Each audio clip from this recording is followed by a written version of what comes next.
Olha, eu quero falar com vocês hoje, nessa quarta-feira, dia 16 de julho. São 4 horas da tarde em Porto Alegre.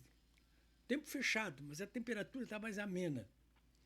Mas eu quero falar com vocês hoje sobre esse entrevero que ocorre nesse momento, aí, desde a semana passada, entre Brasil e Estados Unidos, ou Estados Unidos e Brasil. Vocês, claro, já devem saber aí que na semana passada o presidente Donald Trump impôs uma política de tarifas muito drásticas que incidem diretamente sobre produtos brasileiros exportados para os Estados Unidos, em geral. Ou seja, cada produto brasileiro que for exportado para os Estados Unidos a partir de 1º de agosto vão ter que pagar tarifas lá para os Estados Unidos, impostos, né? De 50% sobre o valor de cada produto exportado ou serviço. É uma tarifa muito alta, né? Mas eu acho que é bom sempre lembrar para vocês que essa política do Donald Trump em relação às suas relações comerciais com outros países, essa nova política que visa o estabelecimento de uma regra mais vantajosa para os Estados Unidos, digamos assim, essa política ela não tem a ver apenas com os interesses do Brasil, mas com dezenas de países. Você sabe que essa história toda começou pela China, mas já atinge aí dezenas de países. O Brasil é um deles. Nessa última lista, no entanto, o índice aplicado sobre os produtos brasileiros, o índice de impostos, de tarifas, de 50%, é o mais alto de toda essa última lista e uma das mais altas de todo o mundo. Bom, claro que o que se imaginava num primeiro plano, assim, eu mesmo imaginei, bom, olha, pô, o Trump deu uma bandeira aí para o governo Lula petista, aí, né? Porque esses governos, quando eles estão, assim, passando por uma situação calamitosa como essa do Brasil, do ponto de vista político, né, do governo, eles costumam usar, os ditadores principalmente, um inimigo externo. Então, um inimigo externo para unir o pessoal internamente. Mas, claro que eles tentaram fazer isso aí, até continuam tentando, o governo Lula petista, né? Os seus aliados do PT, PSOL, esses puxadinhos todos aí do PT. Uma boa parte da mídia também, né? E alguns jornalistas aí têm aquela linguagem, inclusive, de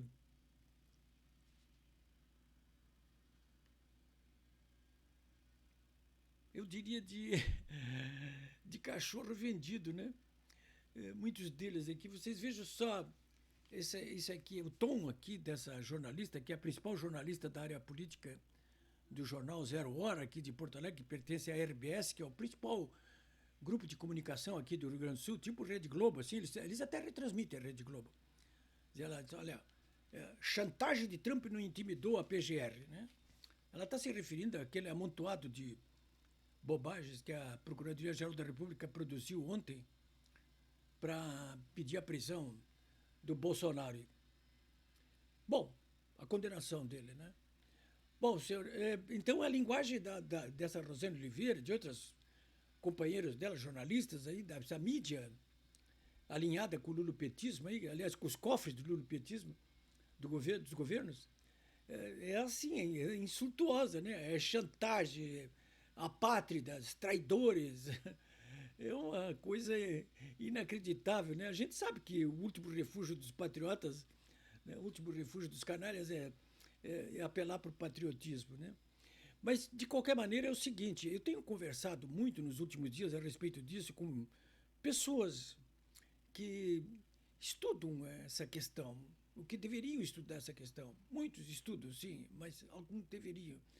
Jornalistas experientes, economistas, empresários, políticos, né? Tenho lido muito também. Eu li toda a carta do Trump enviada ao Lula.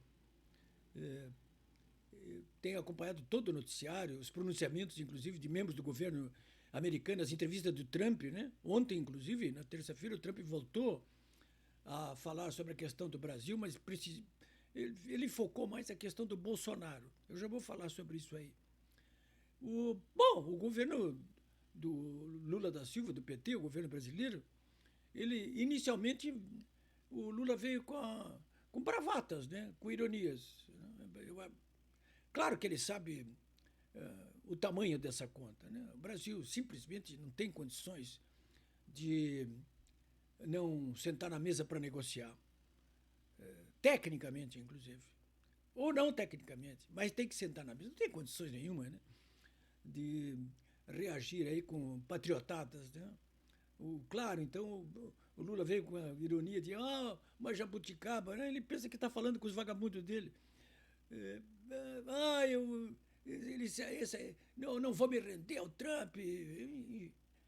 Se enche de bravatas, né? Coisa assim de perfeito idiota latino-americano. Mas eu estava convencido desde o início que, de alguma forma, o governo, mesmo sendo esse governo lulopetista, né, deveria, em algum momento, tratar de botar a mão na cabeça e chegar à constatação de que até entre os seus aliados ele teria que se render à evidência de que teria que sentar na mesa para negociar. Essa aqui é a verdade dos fatos. E, desde o início, eu tenho percebido que ali, nesse governo lulopetista ali, o Lula, sem condições nenhuma de sentar na mesa com as autoridades americanas e conversar, pelo menos não nesse momento, né? Vocês sabem as razões, eu não vou me furtar aqui de citar todas essas razões. Mas, enfim, bom, se ele não tem essas condições, alguém deveria fazer isso aí, né? Muita gente se ensaiou, até o Tarcísio, governador de São Paulo, tentou um contato lá na Embaixada dos Estados Unidos. Muita gente se colocou à disposição aí. Mas a verdade é que, desde o início, eu cheguei a cantar essa pedra aqui. Digo, olha, isso aí vai cair nas mãos do Alckmin, né? Por que nas mãos do Alckmin? Porque o Alckmin é ministro do Desenvolvimento Econômico, em primeiro lugar, né? Ele é vice-presidente, mas ele é ministro do Desenvolvimento Econômico. E essa é uma questão econômica. E, além disso, o Alckmin, ele é um político experiente, né? E um administrador experiente. Foi governador de São Paulo por 2 vezes. É muito experiente. Mas eu não gosto do Alckmin. Eu não estou discutindo isso aqui, se você gosta ou não gosta do Alckmin. Mas o fato é que alguém, pelo lado brasileiro aqui, vai ter que sentar na mesa com os americanos e tratar de negociar aí. O Alckmin, o governo, teve o bom senso aí de fazer um primeiro encontro, inclusive, com empresários, com industriais na segunda-feira, inclusive do agro, hein? Quer dizer, esse governo demoniza o agro, mas sentou na mesa com o pessoal do agro, com os industriais, né? E o que eu vi ali? Disse, olha, não tem essa de querer retaliar não, viu? Vocês não vêm com essa de retaliar, vocês não tem como retaliar, porque o Trump já disse, se retaliar, além dos 50% que eu já impus de tarifa, eu vou colocar em cima dos 50% a percentagem que vocês usarem na retaliação. Aí fica uma coisa impossível, né? Vocês imaginam, impossível isso aí. Não tem como resolver esse assunto aí. E o peso da balança comercial entre o Brasil e os Estados Unidos pode ser refletido pelo fato de que é o segundo maior parceiro do Brasil. E durante décadas foi o primeiro parceiro. Então não dá para perder isso aí. Além disso, o Brasil é superavitário nas suas contas comerciais, da sua balança comercial com os Estados Unidos. E aí, como é que fica isso aí? Então, claro, os empresários, os industriais, o pessoal, vamos sentar. Primeiro, vamos pedir o adiamento da imposição dessa tarifa do 1º de agosto. Aí. Pede para adiar. Vamos negociar e para adiar. Não vamos negociar de cara para baixar dos 50%, mas vamos pedir para adiar num primeiro momento. E durante o adiamento, a gente vai negociando aí. Vamos ter que ceder. E o governo parece que entendeu isso aí, o Alckmin, pelo menos. Não, o governo entendeu. Eu já vou ler uma carta aqui que o Alckmin mandou hoje para autoridades da área comercial do governo dos Estados Unidos, onde dá para perceber claramente que o governo entendeu isso aí. E que vai, apesar das bravatas que vem fazendo, apesar da dona Rosane de Oliveira achar que é chantagem, é chantagem, é chantagem. Bom, senhores, eu vou ler essa carta aqui porque eu acho que ela resume as coisas, como é que elas estão nesse momento agora, nessa quarta-feira aqui. Mas antes disso, eu quero chamar a atenção para vocês para um fato assim que me incomodou muito nos primeiros dias, porque eu não estava conseguindo entender direito por que razão o Donald Trump estava impondo tarifas extraordinárias sobre a importação de produtos brasileiros, se, e, se ele, na verdade, o Donald Trump, ele está importando menos os Estados Unidos do Brasil do que exporta para o Brasil. Então, ora, se ele está ganhando nessas relações comerciais, se é já há 16 anos, né, que a balança é superavitária em favor dos Estados Unidos, não do Brasil, hein? Quer dizer, o Brasil importa mais dos Estados Unidos do que exporta. Então, a balança é superavitária em favor dos Estados Unidos. Então, olha, se eu estou ganhando mais, por que eu vou prejudicar quem está me vendendo menos ainda? Mais ainda, né? Bom, se eu estou ganhando, que história é essa? Para que essa sobre? Então, eu não estava conseguindo entender isso aí, conversei com muita gente, estudei, né? Mas é preciso revisar a carta do Trump endereçada ao Lula, que ele devolveu, inclusive, né?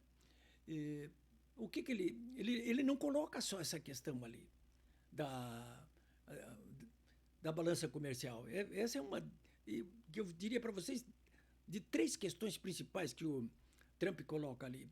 Quer dizer, uma delas é uma questão política, né? Eu diria que as questões são, primeiro, de ordem política, segundo, de ordem geopolítica e terceiro, de ordem, digamos aqui, em relação ao próprio Brasil, né? E ao governo do Lula da Silva.